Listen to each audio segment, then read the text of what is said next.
Heraldo Media Group presenta Me lo dijo Adela con Adela Micha.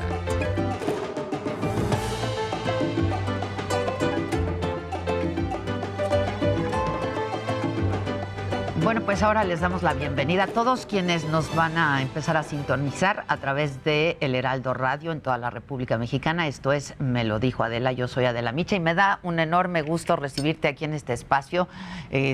Santiago Nieto es titular de la UIF, la Unidad de Inteligencia Financiera de Hacienda. Bienvenido, ya tocaba que vinieras. Muchísimas gracias, Adela, por la invitación. Siempre es un placer platicar contigo. Muchas gracias. ¿O no? No, discutir. ¿O no? Si es un placer, entonces no hago muy bien mi trabajo. ¿Cómo estás, Santiago? No, muy aguda, y eso siempre me ha gustado. No, muchas gracias. Gracias por aceptar la invitación. Pues casi 3 años, ¿no? Ya, al frente de la UIF. ¿Qué balance haces, Santiago? A ver, yo creo que es importante el aumento en el número de denuncias ante la Fiscalía General de la República y ante las fiscalías locales. Un segundo tema, la aproximación con distintas áreas del Estado mexicano para trabajar de manera conjunta que antes no se tenía. Y eso va desde Secretaría de Seguridad, Sedena, Marina, Centro Nacional de Inteligencia, hasta la vinculación con los gobernadores, la generación de las unidades de inteligencia patrimonial y económica y, bueno, recientemente el INE en los temas electorales. Yo creo que también un tema importante, un cuarto tema, sería la vinculación con el sector financiero para aumentar el número de congelamiento de cuentas. Tenemos más de 7,000 millones de pesos congelados, muchos de los cuales nadie reclama.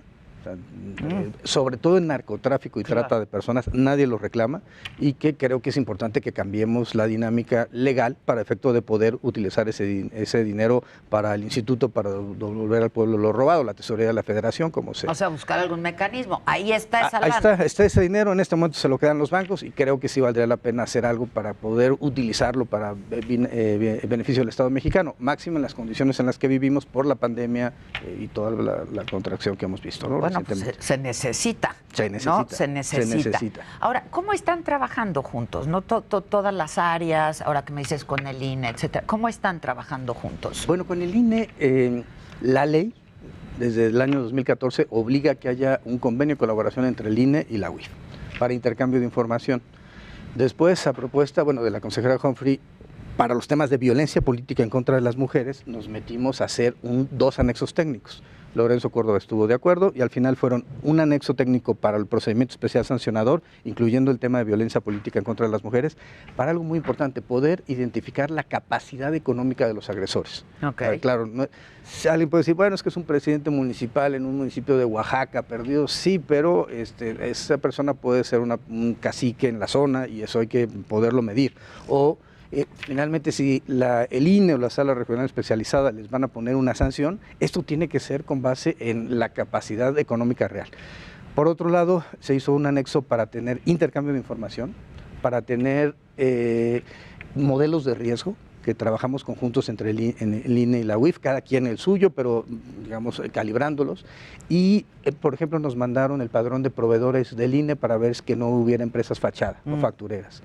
Nos han mandado candidatos, candidatas para revisar, les entregamos la información y, bueno, por supuesto estamos en un tema importante respecto, en 5 casos, que ya en los grupos de trabajo se han estado planteando de posibles temas violatorios de la normatividad electoral. ¿Puedes adelantar algo? Prefiero no, pero sí tiene que ver con las candidaturas, tiene que ver con incluso consejeros o personas que reciben dinero para funcionarios que han recibido dinero de partidos políticos, temas de empresas fachada y factureras que terminan pagándole a grupos políticos para poder financiar campañas y lo que hacemos es ellos o nosotros lo detectamos, intercambiamos la información, nosotros congelamos, ellos inician sus procedimientos de responsabilidad. Pero ¿ustedes investigan sí, solo si el INE se los pide? Tenemos en el modelo de riesgo, a ver, sí, hay 2 modelos. El reactivo, que es cuando el INE nos hace un requerimiento, o puede ser la Fiscalía Especializada en Delitos Electorales, la Fiscalía General de la República, etcétera, o cuando de nuestro propio modelo de riesgo aparece algo que sea irregular. Ahora, el presidente sí me fue muy claro, me dijo, no quiero que haya una percepción de que se utiliza la UIF con un aspecto electoral y, por tanto, si hay algo que se denuncie pasada la jornada electoral, pero si el INE el Poder Legislativo, el Poder Judicial, la Fiscalía General de la República te requieren información, tú se las tienes que entregar. Ya, es que estoy pensando en un caso, por ejemplo, el de San Luis Potosí, el de Gallardo, ¿no? Del Partido Verde, que dicen pues que está involucrado en el narcotráfico, etcétera, etcétera, y es candidato a la gubernatura. ¿Se está investigando? Bueno, se está investigando honestamente a todas y todos los candidatos a gobernador. A todas y todos. El modelo, estamos haciéndolo a través de un modelo de riesgo. Entonces, el INE pasa la información y lo que hacemos es introducir los nombres con algunas variables, candidatos, partidos, etcétera, y el modelo analiza 254 variables, desde la edad, el lugar de residencia, algún tipo de referente que haya tenido un banco, notas periodísticas, y con eso se les da una calificación de 0 a 10. Los que están pues, más arriba, más cercanos al 10, hay más posibilidad de que haya un caso de lavado de dinero, y esos casos son los que le damos al INE para que ellos procesen. A partir de ahí, pues las autoridades electorales tendrán que ejercer sus funciones y nosotros, pues, pasando el proceso, en los casos donde no hayamos denunciado, si tenemos casos de denuncias previas, podemos seguir con la operación. Ahora, a ver, Santiago, tú me dices, el presidente ha sido muy claro de que esto no se haga un uso electoral de la UIF, Sí. pero los señalamientos van en ese sentido, ¿no? A la UIF. Se está haciendo un uso político y se hace un uso electoral de la Unidad de Inteligencia Financiera. ¿Qué dices tú al respecto? A ver, es que tenemos que, primero que plantear quién lo dijo, ¿no? Sí, bueno, la oposición. Y algún sector de la oposición, digamos, tampoco la oposición en su conjunto. Básicamente viene esto de cabeza de vaca, de Lavalle, es decir, pero hay que ver el paso previo. ¿Qué sucedió? Cuando nosotros llegamos a la administración, 2018, diciembre, con acuerdo de la Fiscalía General de la República, se hizo una primera investigación sobre el asunto de Odebrecht.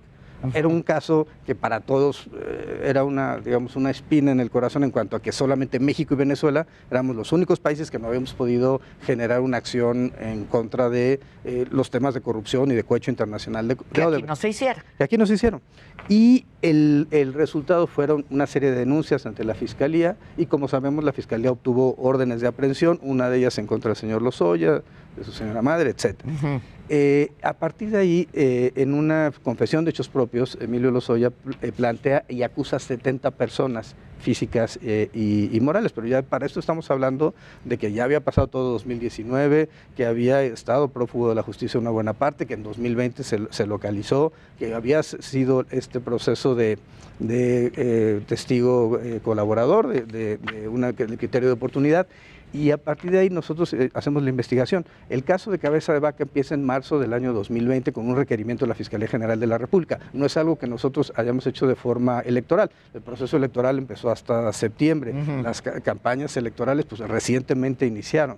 El asunto es que todo el procedimiento de procuración de justicia implica ciertos pasos, implica la obtención de información, tanto la que nosotros otorgamos como alguna que tiene que ser por control judicial, y eso hace que los procesos no sean tan rápidos. Llevan un tiempo. Llevan un tiempo, pero no hay una intencionalidad política.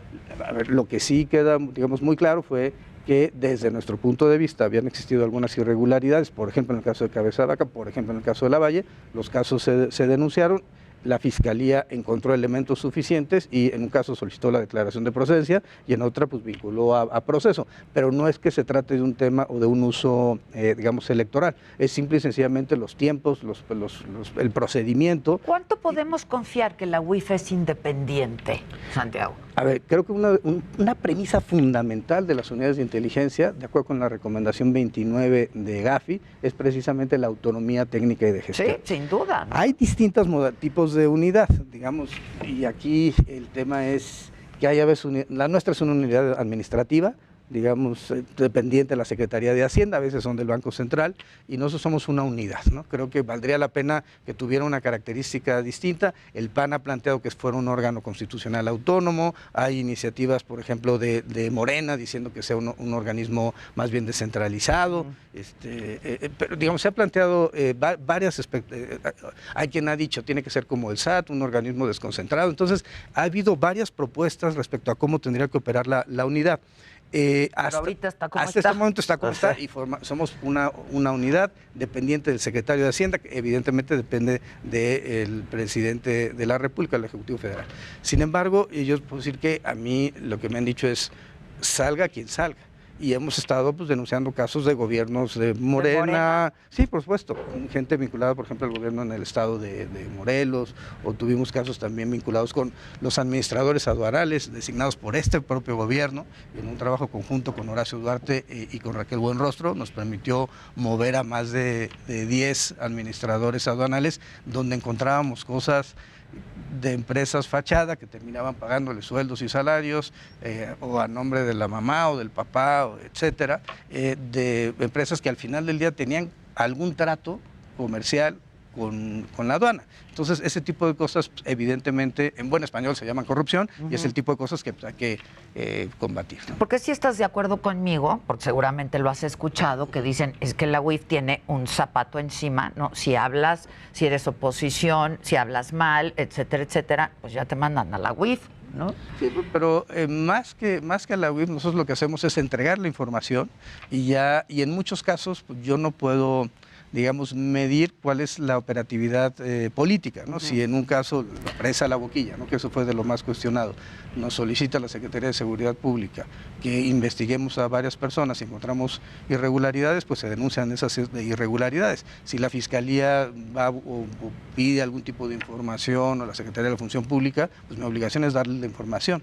Ahora, lo que creo que sí es importante es pues mantener de este mes una posición de que se tenga la confianza en que se está trabajando, además no solamente en temas de corrupción política que son muy importantes, sino en temas como la trata de personas, el tráfico ilícito de migrantes, el tema del narcotráfico, bueno, el ingreso de fentanilo al país, ¿no? Eso es recientemente Estados Unidos ha lanzado una política que involucra temas vinculados con México por el ingreso de fentanilo, y es algo que tenemos que combatir. Cártel Jalisco Nueva Generación, Cártel de Sinaloa, pues tenemos 19 organizaciones criminales de alto impacto en el país. Creo que todo este tipo de casos, a pesar de que los temas político-electorales resulten muchas veces más atractivos, el tema del, digamos, el desmantelar las estructuras financieras del narco es fundamental.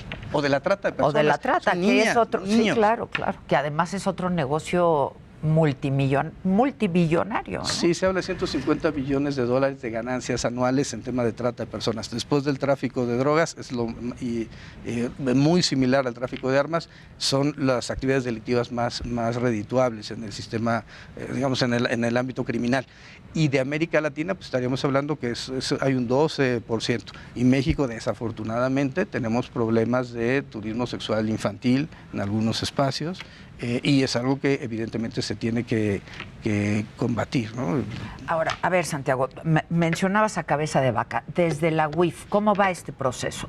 Bueno, nosotros primero, esto empezó como en marzo del 2020, nos hicieron 3 requerimientos de información, vimos que había elementos suficientes para presentar la denuncia, se presentó una primera denuncia. Después, él te denunció a ti también, ¿no? En lo personal. Él planteó en Estados Unidos, contrató un despacho para generar una opinión negativa hacia la UIF y hacia mí en Estados Unidos. Lo soy así en su momento, me denunció, en su momento me denunciaron otras persones, no sé, César Duarte, pero digamos, en este momento Cabeza de Vaca, no, hasta donde yo sé, el tema ha sido reservado exclusivamente al asunto de la contratación del despacho, donde la esposa pagó estos $100,000 en depósito, ¿no? Y luego $1,650 por hora para llevar. O sea, son carísimos los abogados allá. Es un cabildeo. Por hora. Por un cabildeo, ¿no? Sí, por un simple cabildeo con congresistas norteamericanos, con autoridades norteamericanas, de las agencias sobre todo. Y es lo que dice el contrato. Y yo le presenté una nueva denuncia porque en ese contrato viene la casa del gobierno de Tamaulipas como el lugar sede del contrato y donde se recibirían, digamos, notificaciones.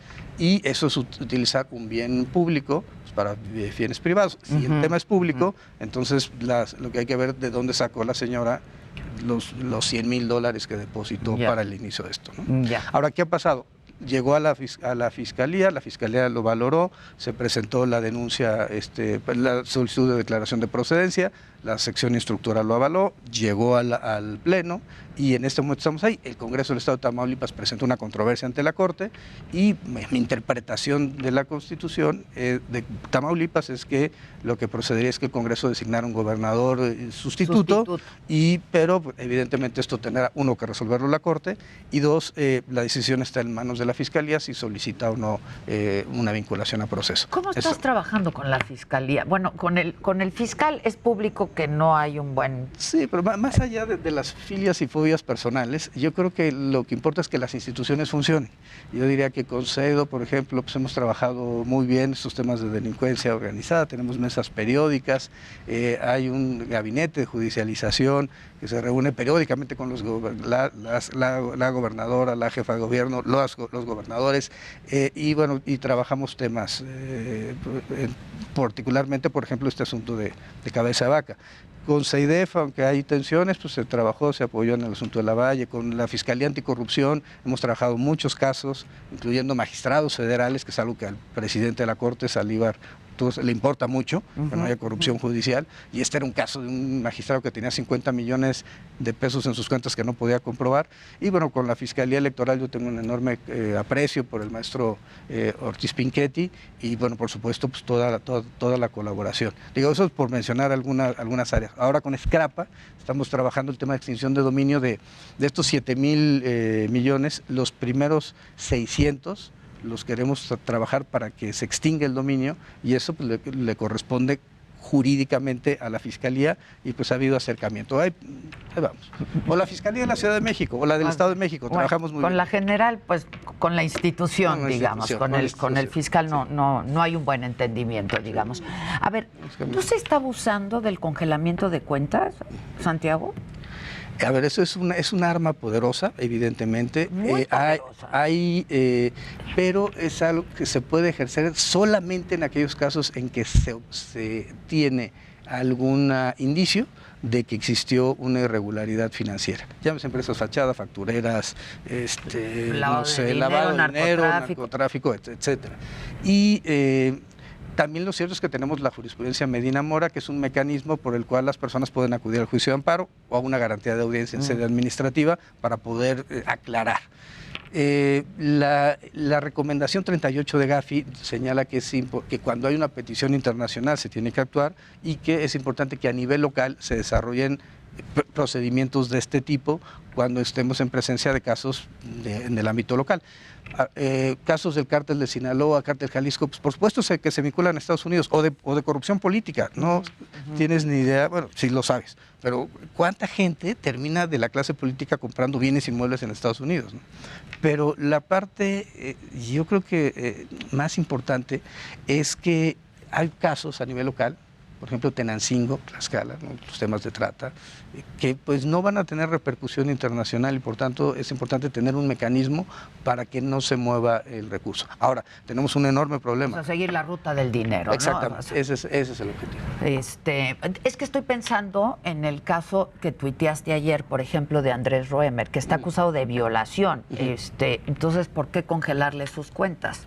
Fue una petición primero de la fiscal de combate a la trata, Laura Borbolla, perteneciente a la Fiscalía General de Justicia de la Ciudad de México, ¿no? De la fiscal Ernestina Godoy. Nos hacen el requerimiento, les pasamos la información, hay unos movimientos que nos parecían raros, un par de empresas con un mismo domicilio, con 500 millones de transferencias. Nos pareció por lo menos que había un tema que se tendría que aclarar, en términos fiscales para el SAT, pero también en términos financieros para nosotros. Y después la fiscal de combate a la trata de personas nos solicita el congelamiento. Como ya teníamos el antecedente de que había ciertas irregularidades, se procede. Claro, si no hubiera algún antecedente financiero o de irregularidad, no podríamos hacerlo. No podríamos le hubieras dicho a la fiscal, no lo puedo hacer. Exactamente. Pero ¿cuál es la anomalía en este caso? Hay empresas con características de fachada que reciben recursos, transfieren entre ellas, y los montos son montos muy elevados en un corto tiempo. Entonces, lo que se tendría que acreditar es de dónde vinieron esos, son como 500 millones que faltaría de acreditar, porque digamos, queda claro el destino, cómo se fueron trasladando entre las empresas que tienen el mismo domicilio, pero no el origen. Digamos, no hay una contratación gubernamental o algo que pudiera permitir saber de dónde venía esa cantidad de recursos. Y como esos tenemos muchos casos en factureras, en empresas fachada. Pensemos en Operación Zafiro o pensemos en la estafa maestra. Sin empresas fachada eso no hubiera podido haber ocurrido. Y la verdad es que se convirtió en un deporte nacional, ¿no? Ahora, se pueden amparar, me decías, Sí, por por ejemplo, y entonces tienes que descongelar las cuentas. Sí, si les otorgan la suspensión, el juez tiene que validar, o mejor dicho, valorar entre qué es más importante. Digamos, la presunción y el combate, la persecución de un delito o la apariencia de buen derecho del ciudadano o la ciudadana a la que se le han bloqueado las cuentas. Ajá. Y entonces, si otorga la suspensión, nosotros tenemos que liberar la cuenta. Generalmente, si les otorgan la suspensión, nosotros la recurrimos y vamos al tribunal colegiado y ya vemos si el tribunal colegiado qué es lo que resuelve en última instancia. Digamos, ya tenemos algunos casos, creo que uno muy importante, que es el de Kamel Nacif en la Suprema Corte, y esperemos que la Corte se pronuncie. Tengo absoluto respeto por las y los ministros de la Suprema Corte de Justicia de la Nación, pero sí les estamos, digamos, haciendo valer en el argumento jurídico que no solamente esto incumple con el estándar internacional, sino que el efecto de liberar cuentas, sin que haya terminado el proceso penal, sin que haya un juez intervenido para decomisar bienes o un ministerio público para asegurar, lo que termina haciendo es que, el caso de Kamel Nacif, se lleve 800 millones, ¿no? Que se le habían congelado, se le descongelaron vía alguna suspensión y se terminó llevando los 800 millones. Y yo creo que esto puede servir, como habíamos platicado en el INE, que fue la idea de Carla Humphrey, el tema de la capacidad económica para sancionar, y lo mismo en la otra, aquí sería para recuperar. Imagínate que pudiéramos con ese dinero pagarle, tener una recompensa, no es la expresión correcta, pero algún tipo de reparación del daño hacia las víctimas. Sí, creo que eso podría valer la pena. Sin duda. Oye, ahora que decías del deporte nacional de algunos políticos, de tener casas aquí, casas allá, etcétera, ¿por qué a Bartlett nunca lo han investigado, por ejemplo? Bueno, Bartlett es un tema que estuvo en la Secretaría de la Función Pública. La Secretaría de la Función Pública determinó que no había irregularidad. Nosotros investigamos con el IMSS el tema de las contrataciones en Hidalgo, que más bien estaban relacionadas con el hijo de Bartlett. Eso sí fue, digamos, se presentaba la información a las autoridades que nos la pidieron. Caso de Pío López Obrador, se mandó la información al INE, como nos la pidió, y se le mandó la información a la Fiscalía Especializada en Delitos Electorales. Una prima del presidente, igual cuando viene un requerimiento de la Fiscalía General de la República, Felipa, le mandamos la información. Es decir, ahí nosotros tenemos estas dos vías: o es una investigación originaria de nosotros, o es una petición de alguien, sea a nivel internacional, la DEA, el FBI, etcétera, o sea a nivel local. Y en estos casos las autoridades competentes, Pío López Obrador, etcétera, nos habían pedido la información y esa información se entregó. Y ya le tocará a esas autoridades, al INE, a la FEPADE, hoy FEDE, pronunciarse. Sí. Hay algunas trascendidos de que se está investigando a la familia Beltrones, a Latinus, por ejemplo, este medio. ¿Qué nos puedes decir al respecto? A ver, de la familia Beltrones, en nuestro caso, ¿no? Entiendo que eso se hizo, digamos, público por parte de otra área del Estado, pero no es nuestro caso. Creo que en los medios de comunicación salió algo de la Fiscalía General. Nosotros no hemos tenido, digamos, mayor interacción, nos han solicitado. Okay. En el caso particular de Latinus, hay que distinguir. O sea, una cosa es Latinus, que tiene que ver con el ejercicio de la libertad de expresión, que tiene que ver con periodistas acreditados del Estado mexicano, de la nación mexicana, Estado, que presentan, o de la sociedad mexicana, que presentan sus argumentos y argumentos críticos al gobierno, pero eso está absolutamente amparado de la libertad de expresión. El asunto tuvo que ver con una denuncia si los recursos, digamos, de una empresa previa habían tenido que ver con contratación gubernamental en Michoacán. Si eso se acredita peculado, estaríamos hablando de otra cosa, pero eso no tiene nada que ver con Latinos y no tiene nada que ver con los periodistas que intervienen en Latinos. ¿Tiene que ver con los dueños de Latinos? No, ni siquiera con ellos. O sea, el tema es una contratación del gobierno del estado de Michoacán con empresas, unas empresas vinculadas con el sector salud, Sí, y ahí exacto, vienen otras empresas. La irregularidad en todo caso estaría de acreditarse triangulación de recursos de regreso a funcionarios de Michoacán, ahí estaría la irregularidad. ¿Pero sí se está investigando? Pero no tiene que ver con Latinos. Ya, pero O sea, sí se está investigando. el tema del sector salud de Michoacán, sí, el tema de Latinos no, porque, a ver, insisto, es un tema de libertad de expresión. No quiero que nos corten, entonces déjame hacer una pausa y regresamos. Vamos a seguir conversando con Santiago Nieto, el titular de la UIF, la Unidad de Inteligencia Financiera. Esto es Me lo dijo Adela y ya volvemos. Esto es Me lo dijo Adela. Regresamos.